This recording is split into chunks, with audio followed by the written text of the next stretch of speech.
Et bonjour à tous, ici Aurélie de Carnet de Jeux. On se retrouve pour un nouveau format de vidéo. J'ai décidé de vous parler de tous mes jeux de ma ludothèque. J'en ai pas non plus des masses, j'en ai environ une soixantaine. J'aimerais plutôt rester autour des 50, donc certains gravitent un petit peu autour. Ça peut être beaucoup pour certains et pour d'autres, du coup, pas forcément beaucoup. Je n'ai pas l'âme d'une collectionneuse, en tout cas pas pour l'instant. Et voilà, j'ai pas non plus envie d'être envahie par rapport à des jeux auxquels je ne jouerai pas forcément. Donc, c'est un format que je ferai, je pense, tous les 3 à 6 mois pour remettre à jour ma liste et surtout vous présenter les nouveaux jeux qui sont entrés dans ma ludothèque et potentiellement ceux qui sont sortis. Donc, il y a différentes catégories. Il y a les jeux, donc on va partir du bas. Les jeux à jouer, c'est des jeux auxquels je n'ai pas encore joué ou vraiment trop peu pour vous en parler. Donc c'est peut-être soit les nouveaux jeux, soit des jeux que j'ai depuis longtemps, mais j'ai pas encore pris le temps de me pencher dessus. Il y a les jeux que j'ai vendus récemment, que je vais vous parler. Les jeux bof à vendre, c'est des jeux qui... Je les garde dans ma ludothèque, mais je ne sais pas forcément trop pourquoi, parce qu'il y a quand même un petit attrait sur quelque chose. Voilà, mais je pense que potentiellement, ils feront bientôt partie des jeux vendus. Et pourquoi pas, c'est des jeux que j'ai pas non plus un grand attrait, mais j'aime bien y sortir de temps en temps, parce que la mécanique peut m'intéresser, ou parce que le style de jeu est quand même particulier, ou parce que c'est un jeu qui est assez court. Mais je vais pas forcément avoir un attrait très important. La catégorie j'aime y jouer, donc c'est des jeux dont la mécanique va me plaire, que je vais pouvoir sortir assez régulièrement, mais qui sont pas forcément donc mes chouchous, qui est donc la dernière catégorie. Donc on va débuter donc ce classement, donc l'ordre est totalement donc aléatoire. Donc on va débuter par le premier. Donc Dragonwood c'est un jeu que j'ai vendu. Donc c'était un jeu que je savais qu'il resterait pas forcément longtemps dans ma ludothèque parce que c'est plutôt un jeu familial, mais j'étais quand même intéressée par tester donc la mécanique, donc j'ai joué à 2. J'ai fait quelques parties je crois avec Karine. Et j'ai fait aussi quelques parties en solo, dont une que vous pouvez retrouver donc sur la chaîne. Donc c'était un jeu qui m'intriguait par rapport à sa mécanique et que j'aimais bien aussi donc le visuel des cartes. Donc c'est un jeu qui était quand même plutôt intéressant mais plutôt familial. Autre jeu c'est Time Stories. Donc Time Stories, je vais mettre dans j'aime y jouer. C'est un jeu que je joue donc à 4. Donc on a notre petit groupe de 4 personnes que je vois 3 à 4 fois par an. Et on en fait du coup à chaque fois donc un scénario. Donc j'ai déjà dû faire 4-5 extensions je pense. Voilà, donc ça, comme ça prend quand même pas mal de temps, on va dire plutôt autour des 3 heures. Donc voilà, donc c'est pour ça que on n'enchaîne pas les parties. C'est un jeu que j'aime bien parce que on a notre groupe et du coup on avance dans les différentes histoires. On recommence à chaque fois parce que c'est un jeu où le scénario on va le recommencer plusieurs fois pour réussir à le résoudre. Donc j'aime bien cette mécanique là, le fait qu'on joue également en coopération. Donc j'aime y jouer pour Time Stories. Vendredi, c'est le premier jeu que j'ai eu, que j'ai acheté. C'est donc un de mes chouchous. Il m'a fait vraiment découvrir le mécanique de destruction de cartes dans le deck building. Et c'est vraiment une mécanique que j'adore et que je recherche d'ailleurs dans d'autres jeux. Si vous en connaissez d'autres, n'hésitez pas à me dire en commentaire. Car c'est vraiment quelque chose qui m'éclate en fait. J'adore du coup faire ça, de me dire ah celle-ci il faut que je la garde ou je la garde pas, allez hop on l'enlève pour vraiment affiner le deck de manière très précise. Et quand il n'y a pas ça dans les deck building, je trouve que voilà, il manque un petit truc. C'est vraiment quelque chose que j'aime bien. Voilà, donc un chouchou pour moi, donc vendredi, donc c'est un jeu de Freeman Fries, auteur de jeux pour lequel j'ai joué plusieurs de ces jeux. Ensuite, Coldwater Chrome. Coldwater Chrome, je vais le mettre dans pourquoi pas. Pourquoi pas, parce que ça fait longtemps que j'y ai pas rejoué. J'ai envie de jouer à l'extension The Sea, mais difficile donc à trouver, donc que dans la version anglaise. Et vraiment, c'est un jeu que j'avais adoré jouer en solo et que j'ai bien aimé aussi donc en multi. Mais je mets dans pourquoi pas, peut-être qu'il passera dans la partie j'aime y jouer plus tard quand j'y rejouerai davantage, car ça fait un moment que j'y ai pas rejoué. Voilà. Mais un jeu de pêche bien sympathique où en plus on a des petits jetons en forme de des appâts en fait en forme de diamant. Donc le jeu est assez original et assez beau. Ensuite, bah, fini, ah bah, de nouveau un jeu de Freeman Freeze. Pareil, hein, il fait partie donc de mes chouchous. Un jeu un peu casse-tête pour moi parce que j'ai jamais réussi à y gagner pour le moment. C'est d'ailleurs pour ça aussi que j'aime bien, c'est parce que il est difficile. Donc vraiment un jeu où on va devoir classer les cartes par ordre croissant. Évidemment, on a pas mal, enfin les cartes sont mélangées de manière aléatoire au début et il y en a certaines actions qui sont possibles sur les cartes pour pouvoir les ordonner. Donc en termes de visuel, c'est pas forcément le plus joli. Et en termes de compréhension également des mécaniques, je sais que plusieurs fois j'ai dû me repencher sur les règles pour bien comprendre. Mais voilà, une fois qu'on est dans la partie, qu'on a fait plusieurs tours, ça reste quand même assez fluide. Donc vraiment pour moi un coup de cœur fini.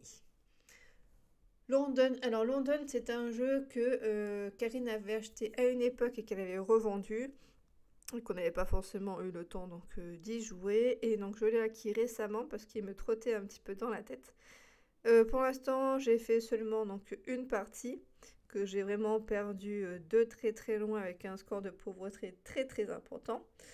Voilà, donc ça sera à rejouer et pour l'instant, moi j'ai plutôt bien apprécié. Karine a aussi eu une plutôt bonne donc, appréciation sur ce jeu.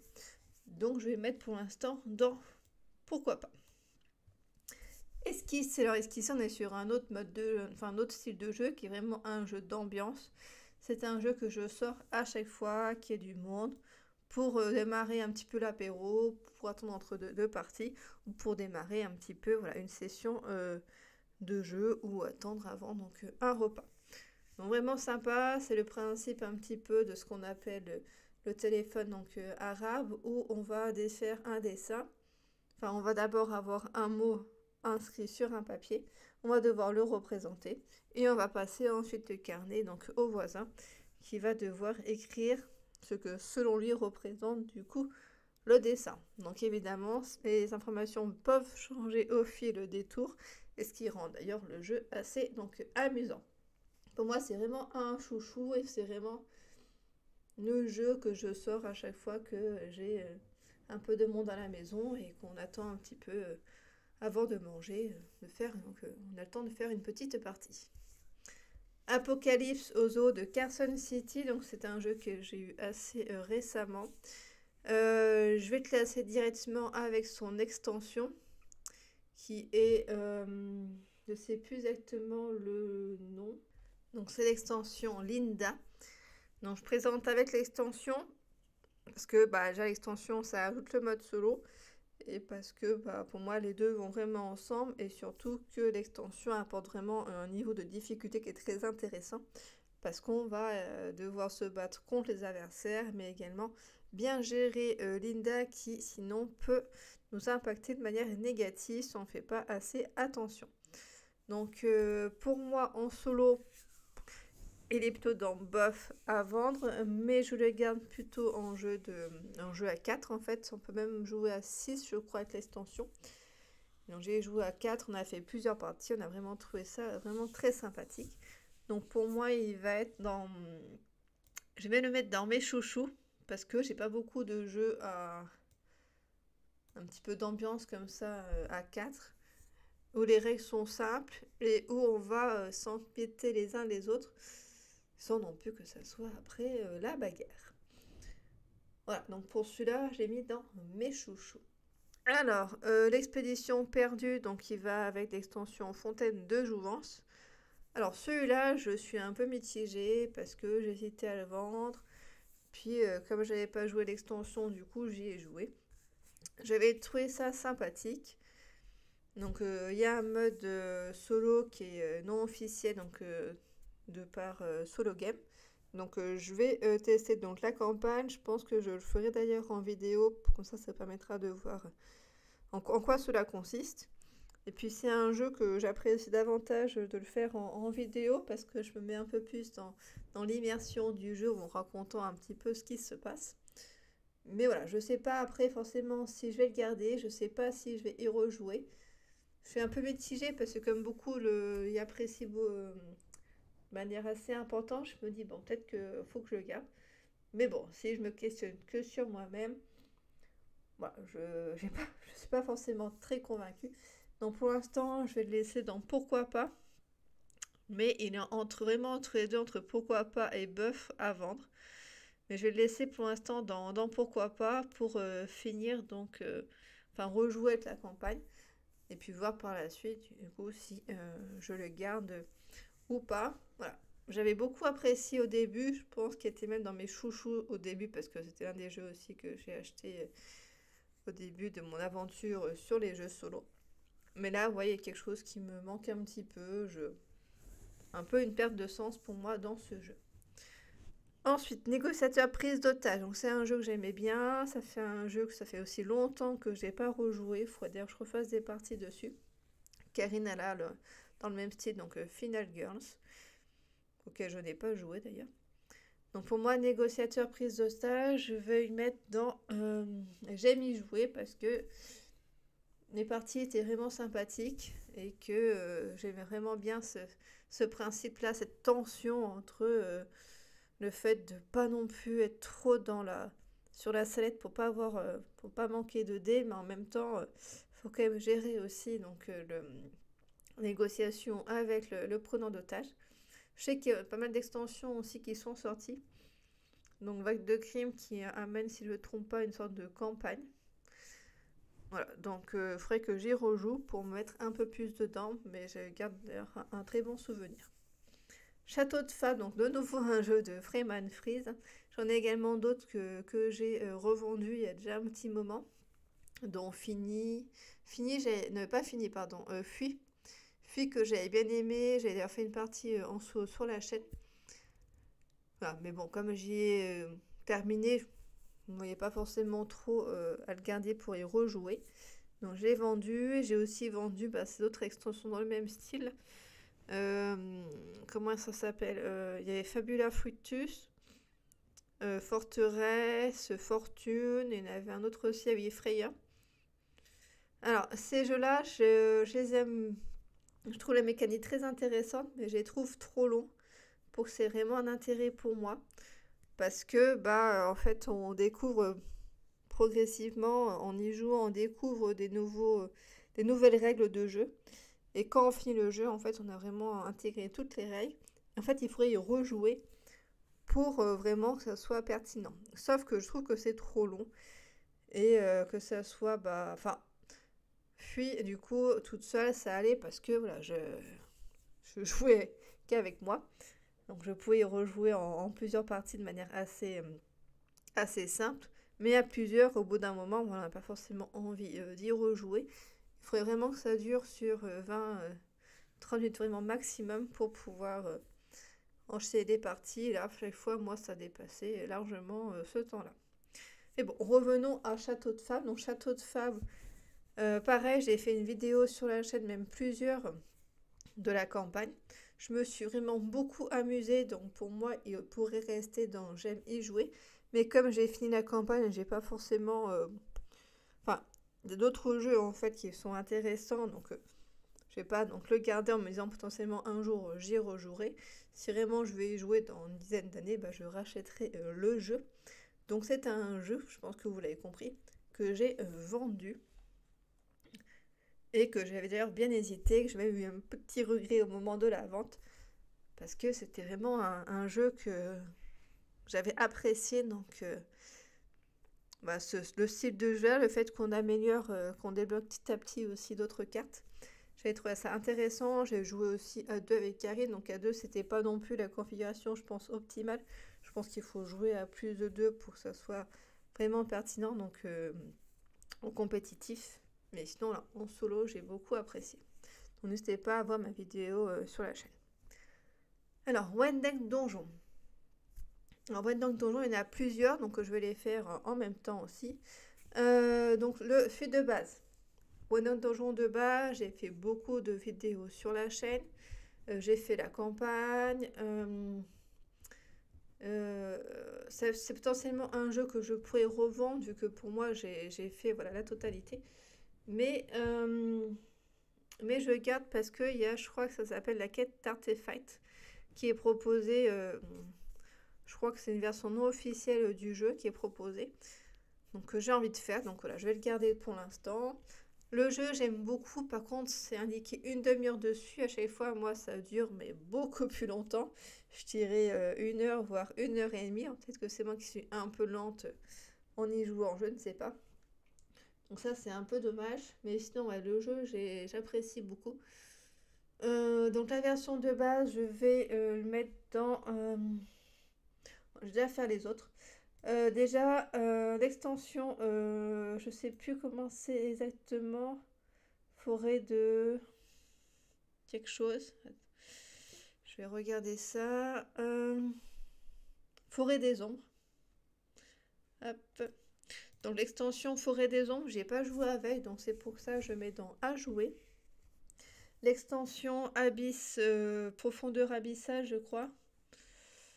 Où est-ce qu'il est, Oui, c'est ça.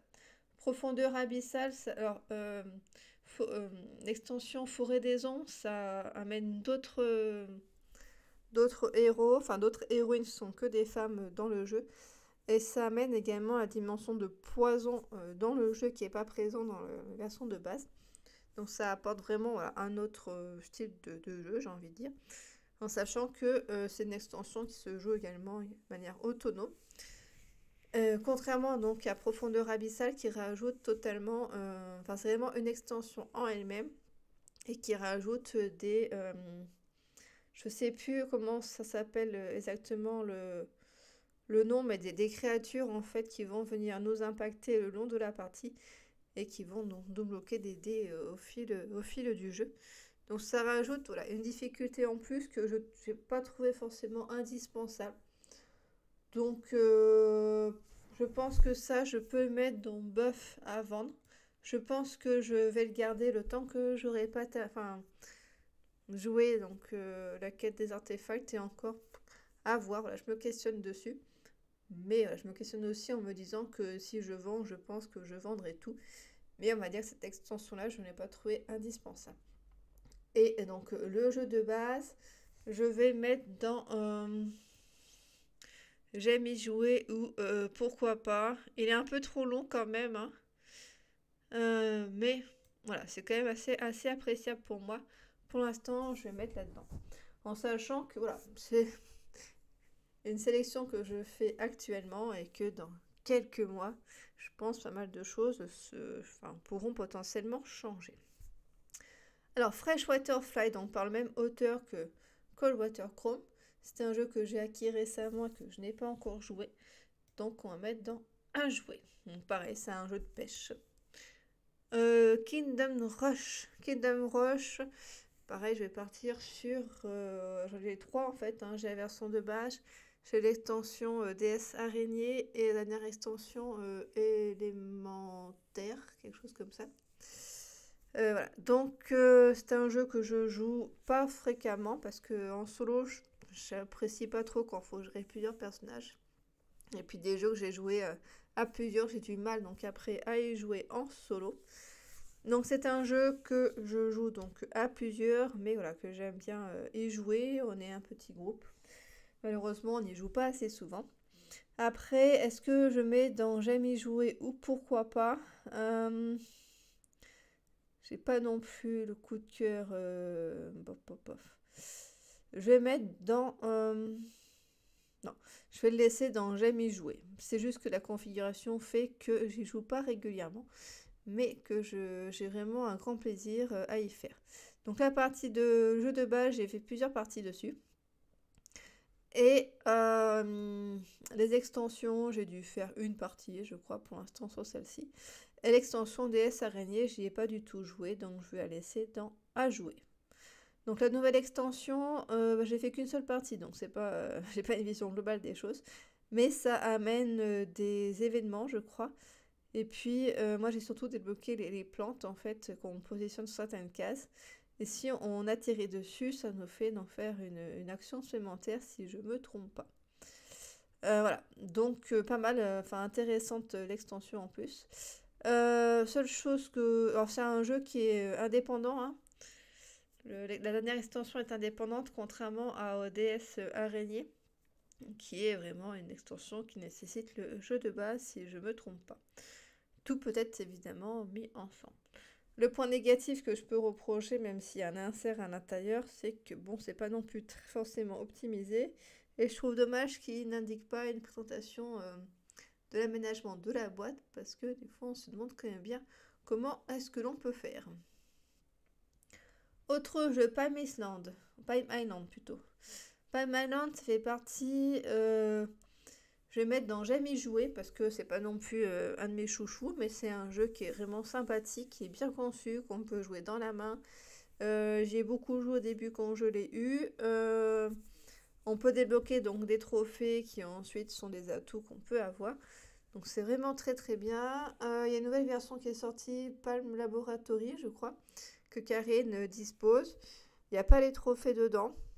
La boîte est plus petite parce que celle-ci, Palm Island, elle est conçue pour jouer à 2 joueurs, même si bon, pas très pertinent je trouve, c'est plutôt un jeu en solo.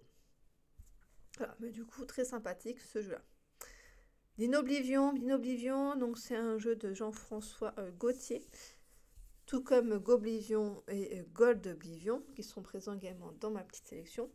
D'ailleurs, je vais les faire les trois en même temps. Dinoblivion, pour moi, ça va être dans Jamais joué.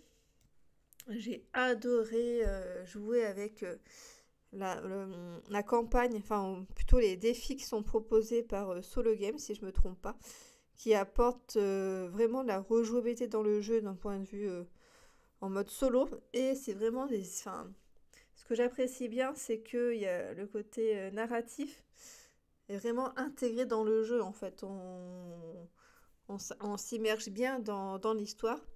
Je trouve que tout est bien adapté avec... Enfin voilà. C'est pas juste rajouter comme ça une histoire par-dessus, je trouve que ça fait vraiment partie intégrante du jeu. Donc ça, j'avais vraiment adoré. D'ailleurs, vous pouvez voir les vidéos sur la chaîne. Et à deux avec Karine, on s'est également très très bien amusé. Juste un petit peu long à deux, mais ça après on peut le gérer en mettant un petit peu moins de dinosaures dans la jungle. Voilà. Donc Goblivion, je vais parler de Goblivion maintenant. Donc moi j'ai la version définitive édition, mais là-bas j'avais la version classique. Pour moi, ça fait partie de mes chouchous, hein, bien évidemment, tout comme Vendredi, parce qu'on est sur la même mécanique de jeu. Actuellement, je fais donc les campagnes, donc vous pouvez voir sur la chaîne les différentes vidéos. C'est un peu long, mais comme j'aime, en fait, ça ne me dérange pas du tout. Donc vraiment un gros coup de cœur hein, sur Goblivion. Juste le petit reproche que je peux faire dans la campagne, c'est que il y a un système d'étoiles que l'on acquiert qui n'ont pas vraiment de sens en fait par rapport à l'histoire en elle-même. Donc je trouve ça un petit peu dommage. Du coup, c'est pas trop immersif, alors que le reste, je trouve que c'est quand même pas mal en termes d'immersion dans l'histoire. Mais voilà, ça apporte un petit truc un peu à côté. Je trouve ça un peu dommage. Et alors, Goldvivion, c'est le dernier jeu qui est sorti, que j'ai acquis en campagne de financement participatif en même temps que Goblivion Definitive Edition. Celui-là, bah, j'ai fait les différents scénarios proposés pour le solo. J'ai joué avec Karine aussi, à deux. Mais c'est un jeu que j'ai revendu. C'est pas la même mécanique que les deux autres. On n'est pas sur la destruction de cartes. C'est pas pareil. Enfin, j'ai moins accroché avec le thème. J'ai trouvé peut-être plus familial, je sais pas. Enfin, en tout cas, ça m'a pas convenu. Voilà. Donc, je l'ai revendu parce que j'ai fait les différents scénarios proposés dessus, que j'ai réussi d'ailleurs à chaque fois. Donc, il peut-être manqué un petit peu de difficulté pour moi, je ne sais pas. Voilà. Donc, j'ai revendu celui-là. Dragon Ball, alors ça, c'est un jeu qu'on m'a offert il y a déjà un petit moment et que j'y ai pas encore joué. Il faudrait que je me penche dessus. C'est plus un jeu familial, à mon avis. Donc, voilà. Attends. Et après, sans bien Dragon Ball, on m'avait offert ce jeu-là. Six Wars of Man, je vais vous en parler avec donc l'extension qui s'appelle Mémoire de la cité en ruine, si je me trompe pas.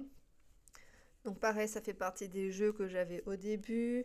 J'y ai rejoué récemment avec Karine avec l'extension. On a pu reprendre très facilement le jeu sans se pencher sur les règles. Donc ça, c'était vraiment très très bien. Même si je note un point négatif aux règles, c'est que si on creuse pas dans le FAQ de manière très détaillée, on loupe quand même des éléments importants. Donc si vous jouez au jeu ou si vous souhaitez y jouer, allez sur BGG et récupérez les aides de jeu qui sont très bien faites et qui donnent vraiment toutes les règles en fait du jeu. Donc Histoire of Man, donc en fait j'ai réussi une fois à le gagner malgré de nombreux échecs avant. Peut-être un petit peu de tricherie en cours de jeu, je me souviens pas, mais c'est fort possible. L'extension, enfin je le trouvais un peu long en fait, un peu répétitif, mais bon comme beaucoup de jeux, hein, les mécaniques se ressemblent en cours de jeu.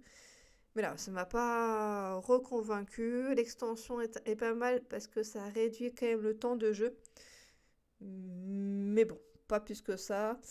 Ça fait partie des jeux que je me questionne pour vendre et que je pense seront peut-être vendus la prochaine fois. Le suivant, c'est l'île des prédateurs. Donc, c'est un micro-game. Première partie, je me suis dit, bof. Deuxième partie, je me suis dit, ah, c'est quand même intéressant. Et après, voilà, c'est vraiment un jeu que j'ai beaucoup aimé. Simple à mettre en place, simple à jouer, pas besoin d'avoir de gros matériel. On peut l'emmener un petit peu de partout. Donc, je vais mettre dans les jeux que j'aime y jouer. J'ai vraiment eu un coup de cœur, en fait, sur ce jeu-là. Il peut même presque être dans mes chouchous. Parce que je trouve l'idée vraiment bien pensée, en fait. Et il m'a bien plu, en fait. On va positionner les cartes devant soi en ligne et en colonne. Et les cartes vont devoir se manger les unes par rapport aux autres. Et une grosse créature va manger une petite créature. Et à chaque fois, il y a un effet qui va se comboter. Potentiellement, pas toujours, mais quasiment. Et ce qui fait qu'on peut être soit aidé, soit impacté. Et il faut vraiment réfléchir à dans quel ordre on va faire pour pouvoir réussir. Donc c'est vraiment un jeu que j'ai trouvé très intéressant. Et d'ailleurs, je pense que je vais mettre dans mes chouchous parce qu'il fait partie des jeux que j'apprécie beaucoup dans cette mécanique-là. Boss in Space. Boss in Space, c'est un jeu que j'ai depuis longtemps. Là, depuis quelques temps, je me bats avec le jeu pour réussir à gagner. J'y arrive pas. Mais c'est plutôt bien, ça veut dire que le jeu est un petit peu difficile et qu'il faut que je réfléchisse comment faire pour y arriver. À chaque fois, je me dis, ah, allez, ça va, c'est facile, pour l'instant, ça se passe bien. Et puis, le tour d'après, je me prends 10 mètres dans la tronche et du coup, je perds. Donc, je pense qu'il faut que je joue de manière un peu plus prudente. Donc, là, je m'amuse beaucoup. Donc, je vais mettre dans j'aime et jouer. C'est un jeu qui a failli être vendu très rapidement. J'ai joué avec Karine en duo. On n'a pas trouvé ça ouf. Mais là, je me suis accrochée et là, finalement, je m'amuse beaucoup sur ce jeu. Alors, l'autre, c'est Au Griffon Fonfon. Au Griffon Fonfon, c'est un micro-game. Je sais pas trop quoi y penser. Il a failli être vendu, celui-là. Et je me suis dit, ah, attends, j'ai peut-être une idée sur quelque chose. Il faut que je creuse un peu le truc. J'ai tout le temps plus ou moins gagné à ce jeu. Enfin, pas forcément à 100%, mais par rapport à la marge indiquée, c'était bon. Et j'ai tout le temps senti qu'on maîtrisait pas le jeu. Et puis au moment de le vendre, je me suis dit, ah, attends, j'ai peut-être trouvé quelque chose. Et j'ai l'impression qu'on peut assez facilement bien maîtriser le jeu et du coup très très facilement gagner. Donc je le garde parce que j'ai envie de me repencher sur la mécanique pour potentiellement pouvoir vous en parler. Voilà, donc pour l'instant, celui-là je vais mettre dans pourquoi pas, parce qu'il faut que je teste 2-3 trucs. Mais après, je pense qu'il ira dans à vendre. D'ailleurs, je vais même plutôt le mettre dans bof à vendre. Parce que m'a pas convaincu, mais voilà, avant de le mettre en vente, je fais tester 2-3 choses et après, je pense que il ira en vente. Alors, Alfing, j'ai l'extension avec, je ne sais plus comment elle s'appelle. Tac, tac, tac. sous le signe d'Ella. Donc l'extension sous le signe d'Ella. Donc l'extension apporte le mode solo. Non, je vous dis ici, je crois, je sais plus. Non. Je crois que j'ai déjà le mode solo à la base. Je sais plus trop. Bon, en tout cas, il y a l'extension que je dispose avec. Mais pour moi, de base, on peut y jouer sans avec le mode solo, mais qui n'était pas inclus de base dans le jeu. Je sais plus, il y a un truc comme ça. Donc Alfing, j'ai beaucoup aimé au début. J'ai beaucoup apprécié y jouer à 2. Là, la version que j'ai, je crois que je peux jouer jusqu'à 3. Il y a une version collector, je crois, ou complète plutôt, je sais pas comment, intégrale, voilà, qu'ils ont sorti, qu'on peut jouer jusqu'à 4. Donc, je pense qu'elle m'intéresserait un peu plus en termes de rejouabilité, parce que à 2, c'est pas forcément un jeu que je jouerais avec Karine, je pense. Mais plus à 4, voilà, en bah, plusieurs, quoi, comment dire, en jeu d'ambiance, entre guillemets. Donc Elfing, j'ai bien aimé le solo, mais ça fait quand même déjà un petit moment. Donc il faudrait que je me repenche dessus. Donc je vais mettre pour l'instant dans pourquoi pas. Parce qu'il faudrait que je me remette un petit peu dessus. Voilà, j'ai pas non plus un coup de cœur intense. J'ai déjà fait une partie solo sur la chaîne, il fallait que je vous présente l'extension. Donc c'est un peu comme l'expédition perdue. Voilà, c'est les deux jeux là qui sont un peu sur la sellette entre bof à vendre et pourquoi pas. D'ailleurs, je peux plutôt les mettre en dessous, ça sera plus cohérent avec mon raisonnement. Voilà. Ça fait partie des jeux là, il faut que je creuse un petit peu pour voir ce que j'en fais. Black Hole, c'est un jeu de Youssef Fari. Je vais le mettre dans jamais joué. Il faut que j'y rejoue. En fait, il faut faire environ une 50 parties pour pouvoir bien réussir à comprendre l'histoire, replacer les événements dans l'ordre, pour pouvoir répondre ensuite à des questions. Je dois être à environ entre 10 et 15 parties. J'aime bien y jouer en fait, voilà, c'est juste qu'il faut que je me repenche dessus. Fallen Skies, c'était un jeu que j'ai racheté à Karine. On avait fait une partie ensemble toutes les deux.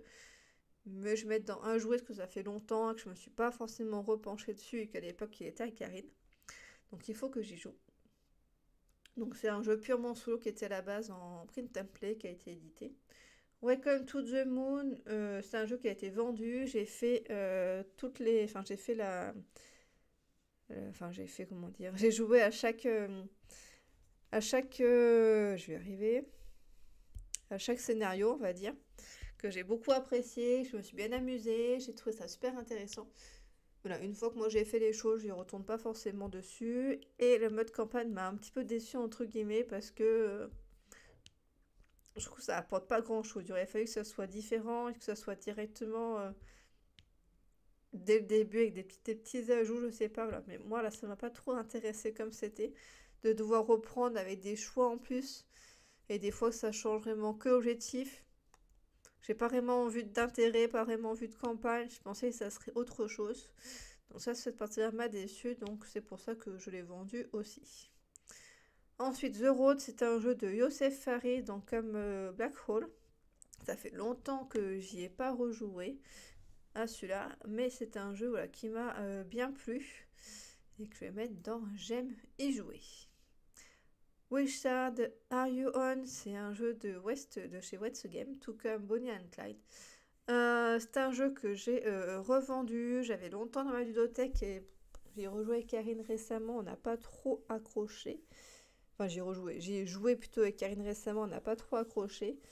Après, c'est la pause d'ouvrier, entre guillemets, et c'est pas notre mécanisme de jeu préféré, donc je pense que c'est ça aussi qui a un petit peu posé souci. À l'époque, je ne savais pas que je n'avais pas cette mécanique-là. Voilà, donc on n'a pas trop accroché. Après, visuellement, il n'est pas non plus ouf, je trouve. Il mériterait une petite charte graphique améliorée. Mais sinon, j'aimais bien le principe du jeu. On est quand même très immergé dans l'histoire. Donc ça, je trouve ça très intéressant. Il y a pas mal de choses qui sont bien sur le jeu. Mais voilà, pause ouvrier, pas trop notre truc. Du coup, hop, je l'ai revendu. Et puis pour jouer à tout ça, je crois qu'il faut maîtriser quasiment tous les personnages. Et je trouve que c'est long en fait. La pause ouvrier, c'est pas quelque chose qui m'intéresse. Donc voici pour ce premier classement. Donc avec déjà pas mal de jeux de ma ludothèque. Et je vous retrouve dans une prochaine vidéo pour continuer donc à réaliser ce classement-là. en sachant qu'il y a pas mal de jeux que je n'avais pas encore indiqués sur BGG, donc il reste quand même encore pas mal de jeux donc à classer. Donc j'espère que ce format vous a intéressé. N'hésitez pas à me dire en commentaire ou à me faire un retour sur certains jeux, à vous abonner et puis passer donc une bonne journée.